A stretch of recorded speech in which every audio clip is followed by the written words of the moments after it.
तीसरे फेज में वोटिंग बढ़ने से गदगद भाजपा, पीएम मोदी और तेज करेंगे प्रचार। लोकसभा चुनाव में पहले 2 चरणों के मुकाबले तीसरे चरण में मतदान प्रतिशत बढ़ने से आने वाले चरणों के लिए ज्यादा मतदान की उम्मीदें बंधी हैं। भाजपा ने भी इस चरण के मतदान को अपने लिए बेहतर माना है और अगले 2 दिन में वे अपनी बूथ स्तरीय रिपोर्ट की भी समीक्षा कर लेगी। इसके बाद आने वाले बाकी 4 चरणों की रणनीति पर काम किया जाएगा। हालांकि भाजपा नेताओं का दावा है कि अभी तक उसकी रणनीति के अनुसार ही चुनाव आगे बढ़ रहा है। आपको बता दें कि 93 लोकसभा सीटों के लिए तीसरे चरण के लिए हुई वोटिंग में मतदान 64.5% तक पहुंच गया। 2019 में ये 66% था। पहले 2 चरणों की तरह तीसरे दौर में भी 2019 की तुलना में कम मतदान प्रतिशत दर्ज किया गया, लेकिन अंतर काफी कम हो गया है। चुनाव आयोग के वोटर ऐप पर रात 11:45 पर आंकड़ों के अनुसार इस चरण में असम में 81.7% के साथ सबसे अधिक मतदान हुआ। सबसे कम उत्तर प्रदेश की 10 सीटों पर मतदान हुआ, जहां 2019 में 60% के मुकाबले 57.3% मतदान हुआ। बिहार में 58.2%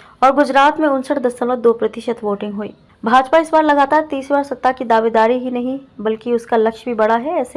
ऐसे मतदान का प्रतिशत और हर बूथ पर उसके अपने समर्थन में पड़ने वाले और विरोध में जाने वाले वोट काफी अहम है। पार्टी के एक प्रमुख नेता ने कहा है कि अभी तक सब कुछ रणनीति के मुताबिक ही हो रहा है। पहले 2 चरणों में कम मतदान से भी पार्टी को कोई नुकसान नहीं हुआ, बल्कि उसका प्रदर्शन पहले से बेहतर होगा। तीसरे चरण में भाजपा कार्यकर्ताओं ने अपने समर्थकों को मतदान केंद्रों तक लाने में और ज्यादा मेहनत की है और सघन होगा भाजपा का चुनाव अभियान। अब जबकि आधी से ज्यादा सीटों के लिए मतदान हो चुका है और भाजपा के कई बड़े नेताओं के चुनाव भी हो चुके हैं, ऐसे में उसका आगामी चुनाव अभियान और सघन होगा। भाजपा के वरिष्ठ नेता शहरी क्षेत्रों में ज्यादा रोड शो करने के साथ साथ ग्रामीण क्षेत्रों में भी सभाओं के जरिए जनता तक पहुंच को व्यापक करेंगे। रैलियां बढ़ेंगी और जनसंपर्क भी तेज होगा। पिछले चुनाव की तुलना में 2 गुनी सभा करेंगे पीएम। प्रधानमंत्री नरेंद्र मोदी की सीट वाराणसी में सबसे आखिरी चरण में मतदान होना है। ऐसे में मोदी भी नामांकन के अलावा कुछ दिन अपने क्षेत्र में रहेंगे, लेकिन तब तक वे देश के विभिन्न क्षेत्रों में अपना अधिकांश चुनाव अभियान पूरा कर चुके होंगे। इस बार प्रधानमंत्री के पिछले चुनाव की तुलना में